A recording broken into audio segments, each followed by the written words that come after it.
This is the first day of this October-November 2024 7-day session.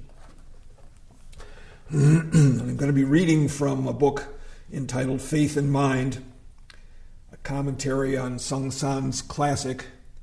It's a edited transcription of lectures given by Chan Master Sheng Yen.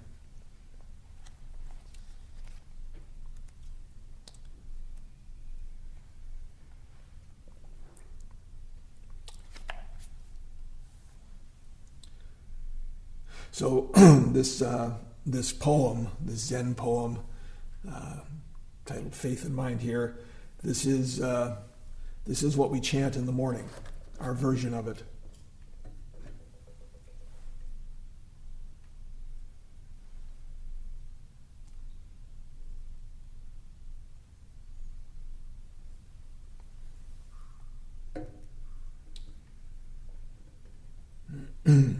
The great way is not difficult for those who do not pick and choose.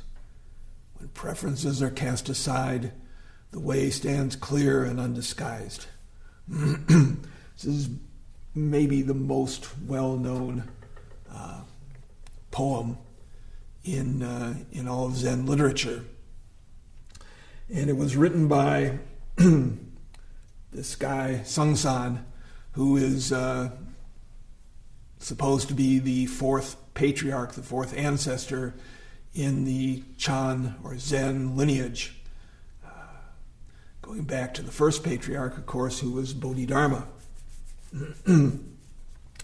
Reading here what Sheng Yen has said, it seems pretty clear that we don't really know a lot about Sung San. There's questions whether this poem was actually written during his life or maybe came later. It really doesn't matter, does it?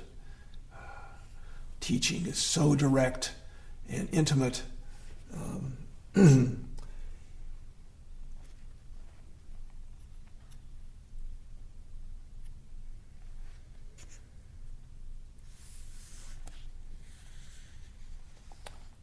For the purposes of this reading from this book, of course, we'll be using the translation that Sheng Yen came up with. And it's a pretty good one. Our version is really good for chanting. It flows quite nicely, but I think some nuances maybe are better expressed if you don't have to worry about how the chanting goes. And so there's a lot to be said for studying this work through a different translation. In his introduction to the book, Sheng Yen says, the phrase "faith in mind," again the title of the poem is "Faith in Mind," contains the two meanings of believing in and realizing the mind. Mind is especially emphasized in Chan. For anyone who's not clear, Chan is simply the Chinese pronunciation of Zen. Or more accurately, Zen is the Chinese pronunciation of the Chinese Chan, because that's where it came from.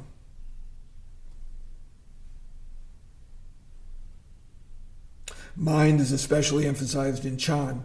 True faith in mind is the belief grounded in realization. There's both belief and realization that we have a fundamental, unmoving, unchanging mind. This mind is precisely Buddha mind. It is also Tathagata Garbha, the womb of the Buddha, in every sentient being. But the mind experienced by ordinary beings in the midst of vexations is deluded mind, not true mind. Those who seek to rid themselves of vexations imagine that there is a true mind to attain. However, from the perspective of Buddha mind, there is only one mind, neither true nor false. There is no need to discriminate, for everything everywhere is mind everlasting.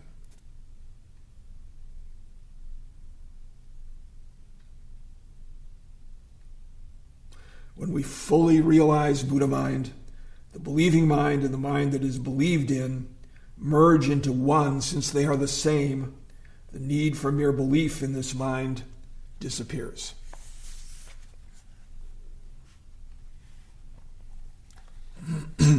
This understanding that everything is mind, you can come to this understanding just through logic.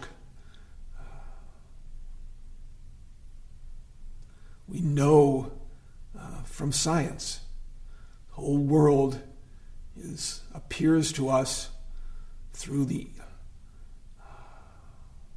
firing of neurons in the brain throughout the body.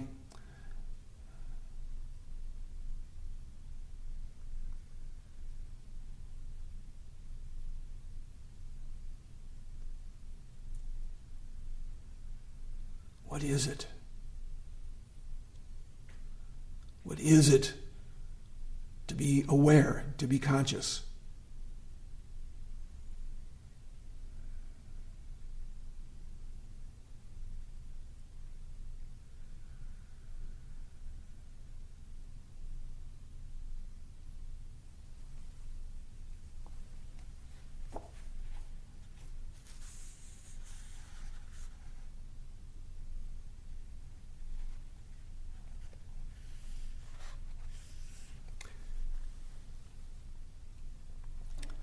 It's so helpful to have faith in this mind and faith in our ability to see into this mind.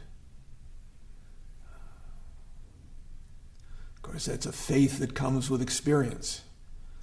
Little by little, we begin to understand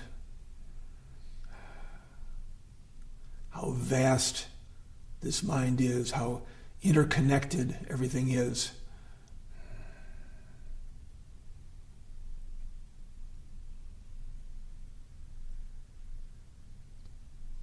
We have to practice.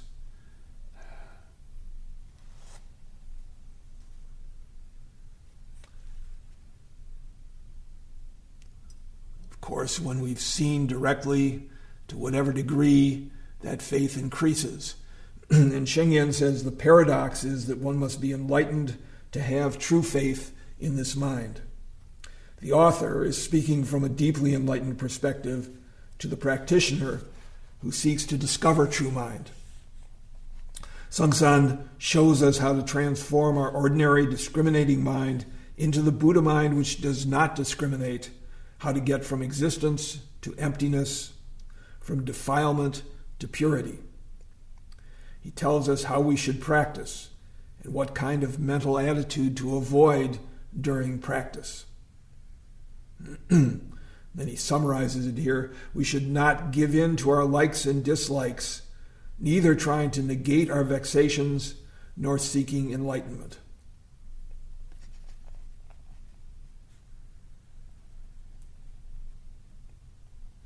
The practice should be pursued for its own sake. But while there should be no other purpose, in the end, the mind of equanimity is realized. There is no discrimination, no need for language, or indeed of practice. It's an exalted state, of course.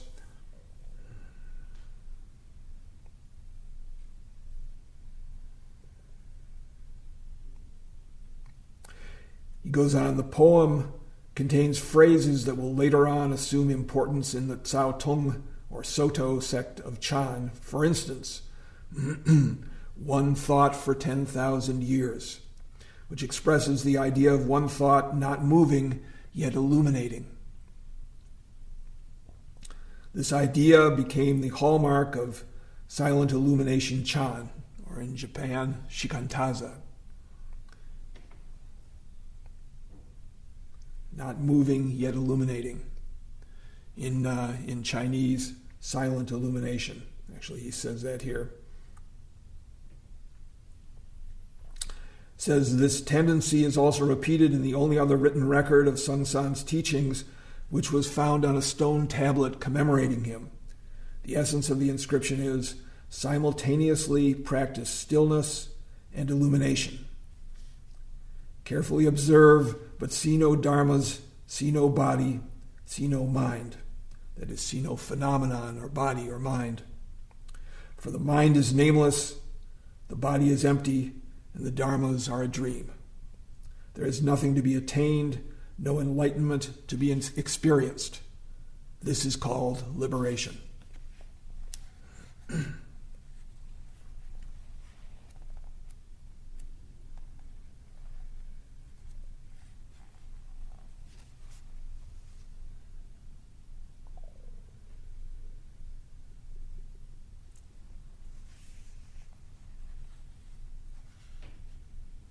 So we're going to plunge right in here. And this is Sheng Yan's translation of the first stanza or so of the poem. The supreme way is not difficult if only you do not pick and choose. Neither love nor hate, and you will clearly understand. Be off by a hair, and you are as far from it as heaven is from earth.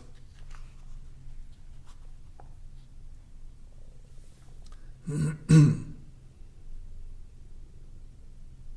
our version, we say the great way is not difficult for those who do not pick and choose. When preferences are cast aside, the way stands clear and undisguised. But even slight distinctions made set earth and heaven far apart. Then Sheng Yan says, the sole purpose of a Chan retreat is to meditate.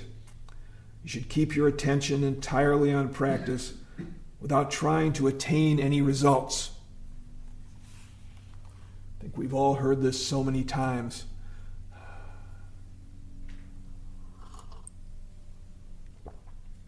And of course, he'll get into this. But it's not a transaction.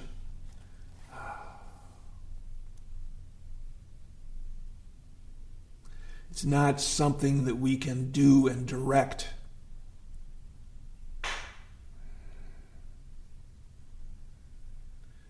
It's really opening up, letting go, shedding our preferences, our complaints, our grasping and our pushing away.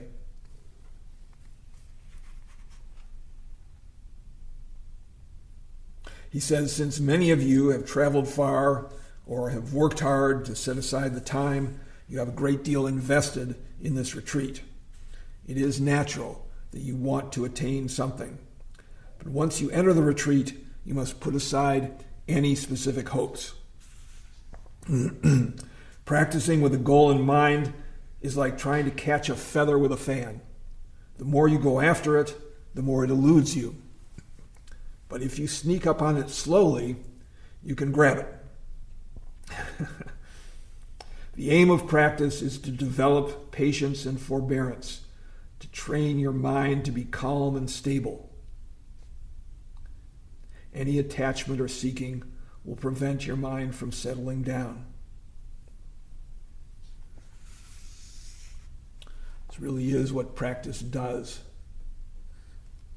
It develops patience, forbearance. Long before the rise of Zen, the Buddha said, as irrigators lead water where they want, as archers make their arrows straight, as carpenters carve wood, the wise shape their minds.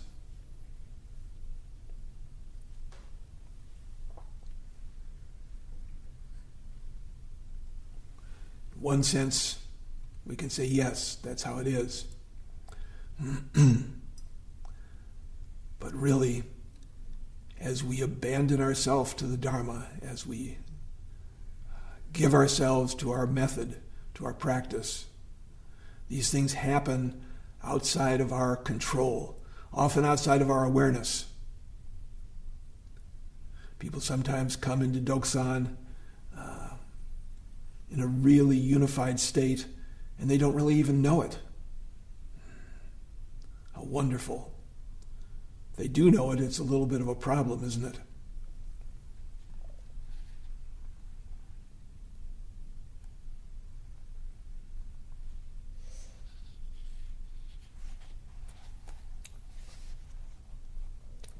He says, today someone told me that the more he worked on the Huatou, that's the nub of the koan, the kernel, the question, the more he worked on it, the more tense he felt. It was as though his mind had become knotted up. His problem is that he wants to see quick results. Pursuing the Huatou intensely with a desire to get enlightened is like tying yourself up and then poking yourself with a knife.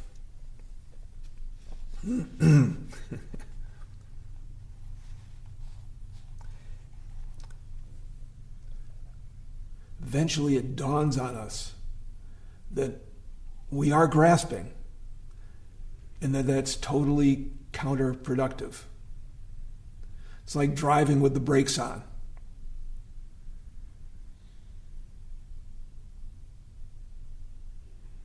It's like a kid when you're driving down the road on vacation, constantly saying, "Are we there yet?"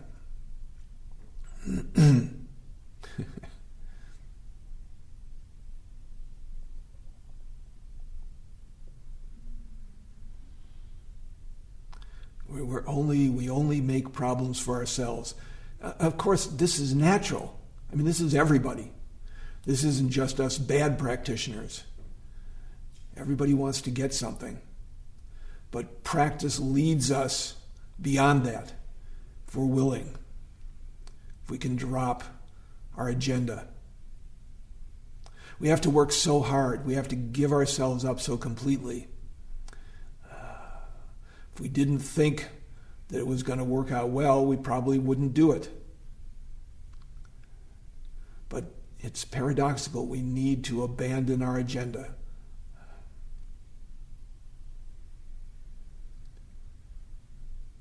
It can be a relief to realize how simple it is.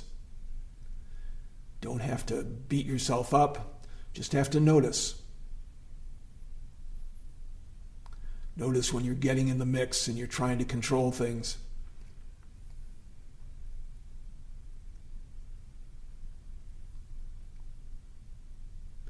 It's developing a love for practice, a love for awareness, for stillness and awareness.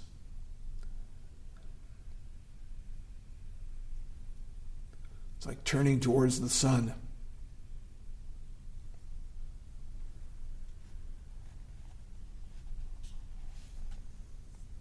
Back to Xingyan, the more you drive yourself, the more tense you will feel. The same principle applies to the body. If you react to pain by tensing the body, the pain will only get worse. If any part of your body feels painful, you should try to relax it. Any involuntary movement of the body while sitting in meditation is also due to tension. Thus, it is important to constantly maintain a state of relaxation. This is really the foundation of practice. It's hard to come by. If you try to relax, you'll usually end up tensing instead. We really have to find our way.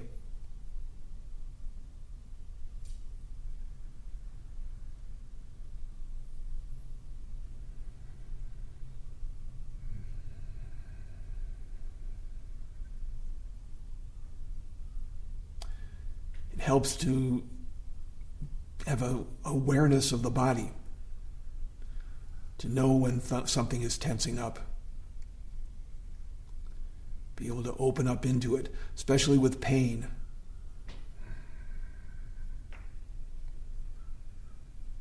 So much of the difficulty that we have dealing with pain in Zazen is due to our resistance.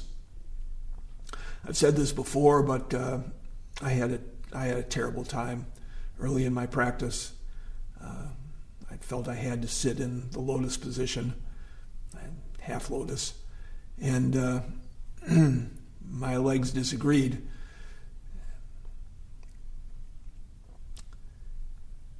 And usually the pain would come on right about the time the monitor got up to walk around the room. It was kind of miraculous. I would be fine, and then I would realize, we're at that point, and boom, it was right there. It was obviously, looking back, I was involuntarily tensing up my legs and actually causing the pain I was trying to get out of. Of course, if you're having severe pain that's debilitating or perhaps even dangerous, you should find a different position. There's many ways to sit.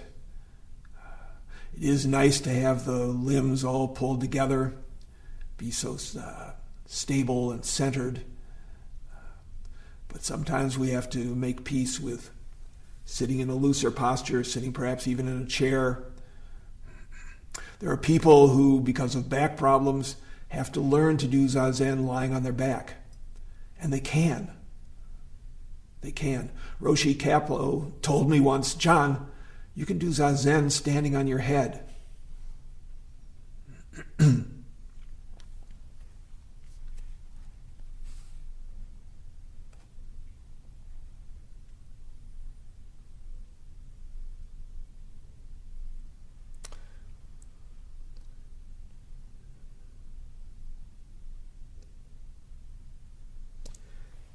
Just say a little more about relaxation as foundation for practice.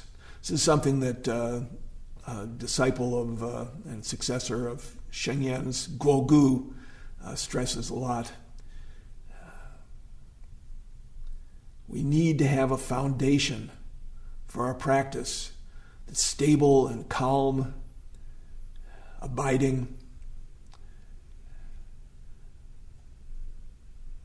If we get a sense of relaxation, of contentment even, so much easier to put in the work, to stick with it. Because now we're not driving with the brakes on. It's worth spending a little time. If you've fallen into the habit of gritting your teeth or tensing up in some ways, experiment with letting some of that go. Don't let go of the thoroughgoing nature of your practice. Don't want to be drifting. Don't want to be playing with thoughts.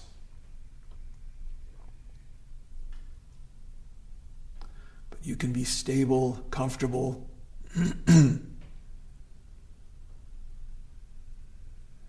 through practice, something we learn to do, something we bring into our lives. Notice with a seasoned Zen practitioner, the shoulders are lower than maybe when he was younger, he or she was younger.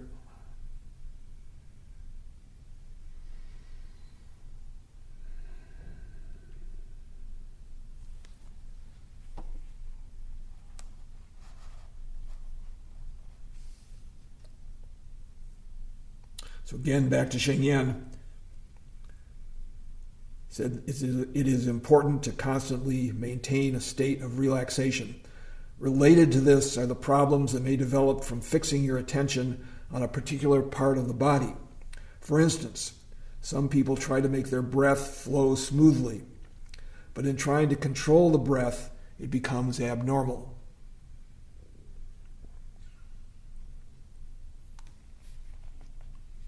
Again, it's that paradox of trying too hard, of getting wrapped up in conditions. Am I relaxed? Am I not relaxed? Am I getting somewhere? Am I not getting somewhere?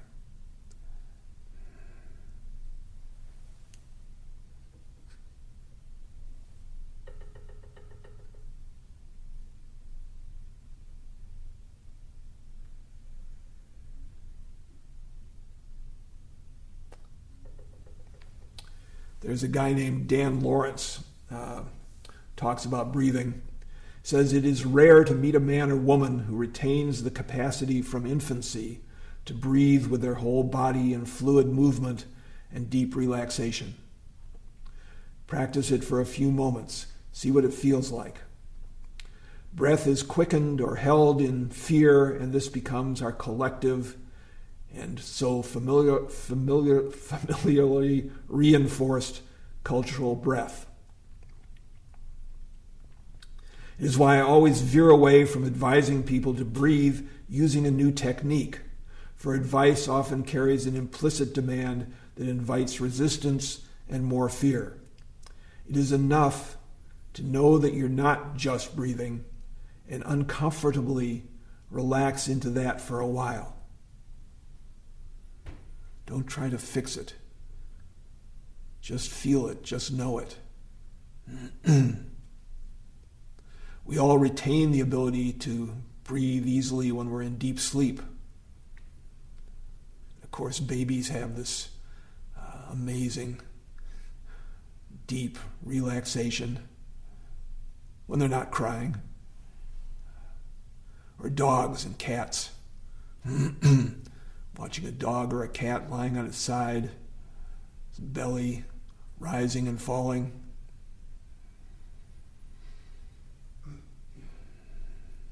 Rubs off on us a little bit. You can feel your blood pressure lowering.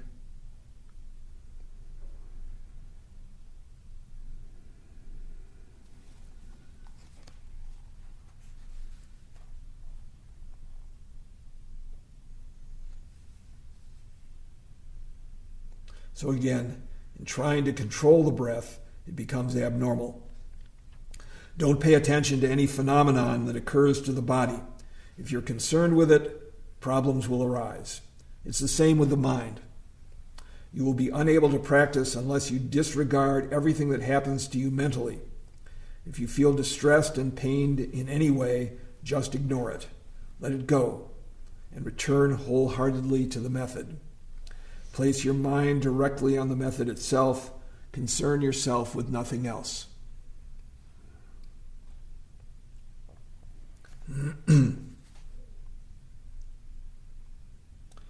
The supreme way in the first line of the poem refers to the stage of Buddhahood.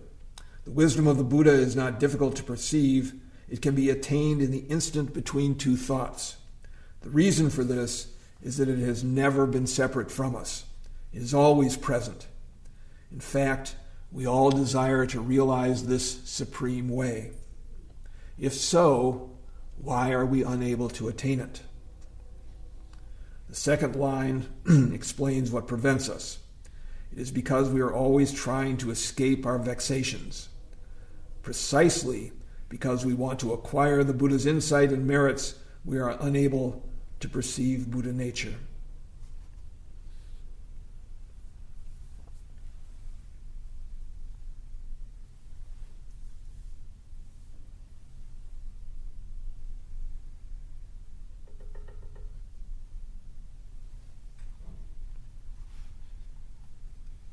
There's a koan in the Mumonkan where Joshu asks Nansen, "What is the way?" And Nansen replies, "Ordinary mind is the way." Ordinary mind, this mind. Joshu asked, "Shall I try to seek after it?" "If you try to seek after it, you go away from it," answered Nansen. Joshu, "If I do not try for it, how can I know the way?" And Nansen said, "The way is not a matter of knowing or not knowing. Knowing is illusion. Not knowing is blankness. If you attain to this way of no doubt, it is as boundless as vast space. So how can there be right or wrong in the way?" At these words, Joshu was suddenly enlightened.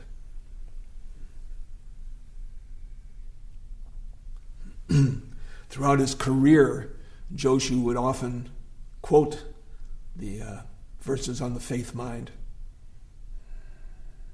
There's a number of koans that deal with that as well.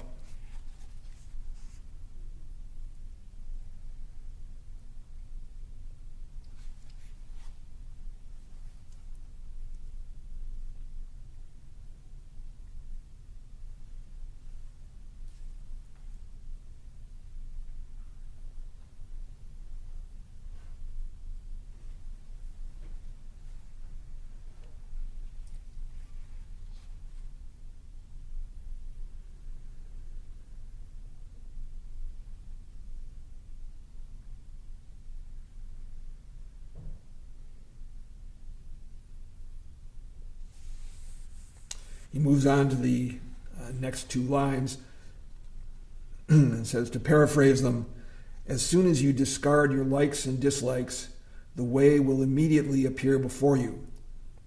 Here, Sung San has something in common with Tao Xin, the fourth patriarch, and Wei Neng, the sixth patriarch. The latter two frequently said that when you stop discriminating between good and evil, you will immediately perceive your original face.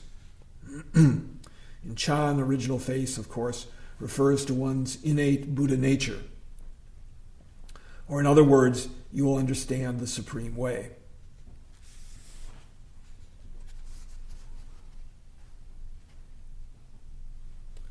When preferences are cast aside, the way stands clear and undisguised.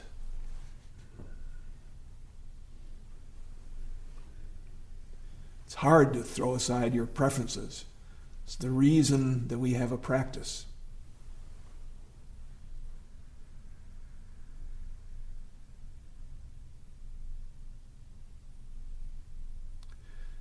Somebody said, awakening is an accident, and practice makes us accident-prone.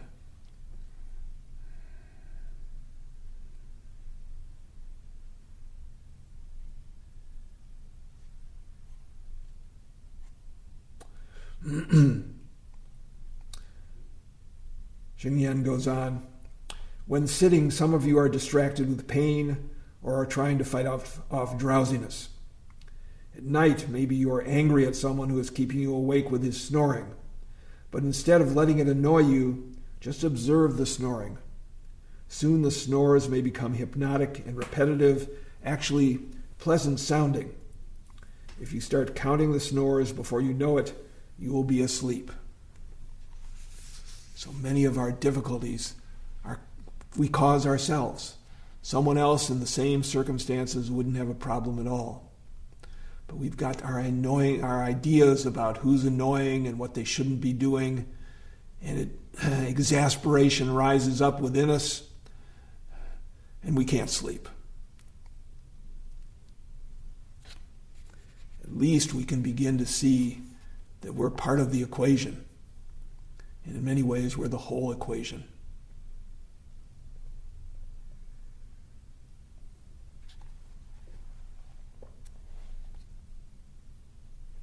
He says, on the other hand, becoming attached to a certain pleasurable experience in meditation can also be an obstruction. One student I had would rock her body during sitting meditation. She felt she had no control over the shaking, it just happened spontaneously.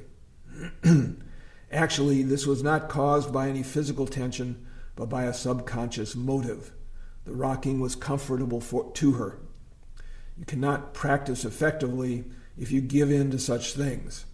By examining them, you will be able to control the mind.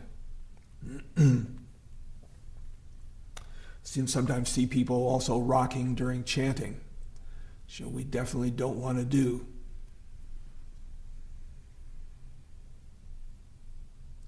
He says, holding on to various likes and dislikes keeps you apart from the way. Discarding them will bring you in accord with the way. But if there is the slightest misconception about this, the distance between you and the way will be as great as that between heaven and earth. Don't misinterpret this and think that since you are not supposed to attach to likes and dislikes, you should therefore not cultivate the way. With this attitude, it's useless to come on a Chan retreat.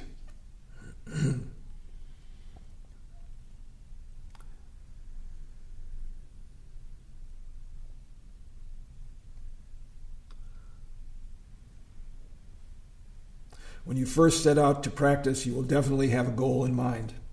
You may be frustrated with your present condition and aim either to change yourself or to improve your circumstances.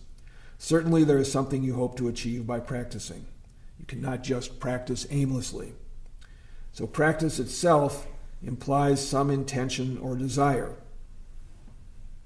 To fulfill your original intentions, you must constantly keep your mind on the method of practice. But as you focus on the method, you should not be thinking of what you want to accomplish, what level you want to reach, or what problems you want to get rid of. Instead, your mind should be exclusively applied to the method itself, freed from all other motives. There's a saying that is useful for practitioners: put down the myriad thoughts, take up the practice. The myriad thoughts are scattered, random, extraneous concerns. The practice is your method of cultivation. When your mind wanders to extraneous concerns, put them down as soon as they appear. From moment to moment, put down extraneous thoughts and return your mind to the method of practice. Of course, we've all heard this advice a million times. But to be really thorough and serious about doing it,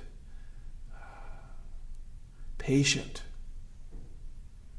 confident even, have trust in this way.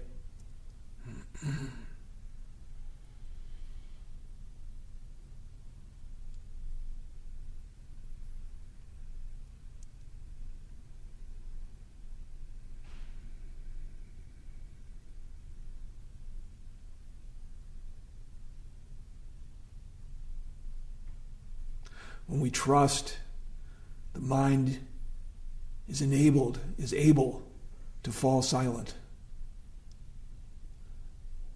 not continually stirring things up.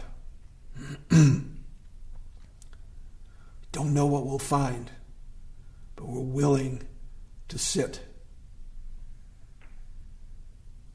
Bring our awareness to the practice. It is our practice. Awareness.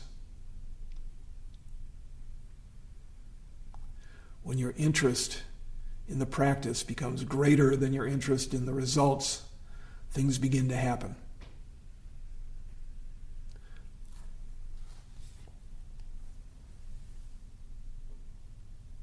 A lot of people here are familiar with the Anthony DeMello metaphor of a scientist studying the behavior of ants.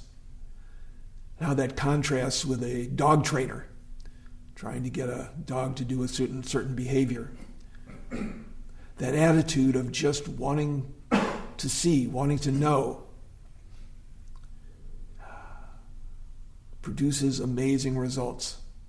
It's an attitude of there's no problem. Just want to understand. I just want to see. It's understanding that I don't fix myself, and yet everything can change. 7 days of sesshin is a long time. A lot can be accomplished. A lot can happen. But for it to happen, it needs to be outside of our direction.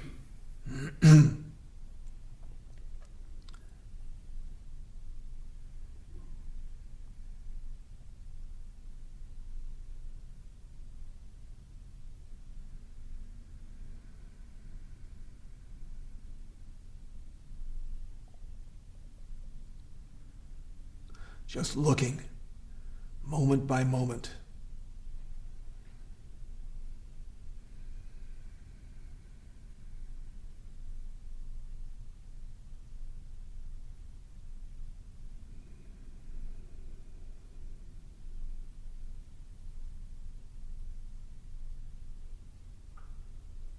What is difficult now becomes easier.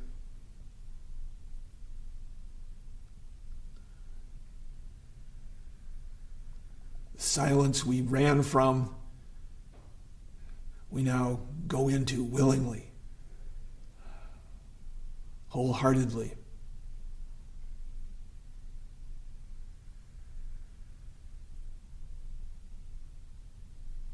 Remember realizing at certain points in my practice, all I have to do is just give myself to the practice. Not saying that I was able to do it at that point. But it's almost a relief.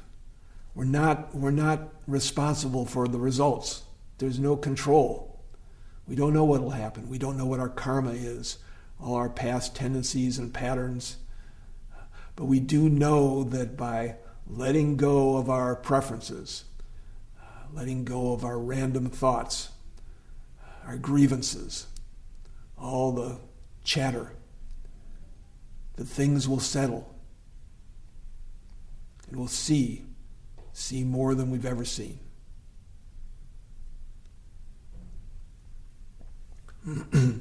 Okay, our time is up. We'll stop now and recite the 4 vows.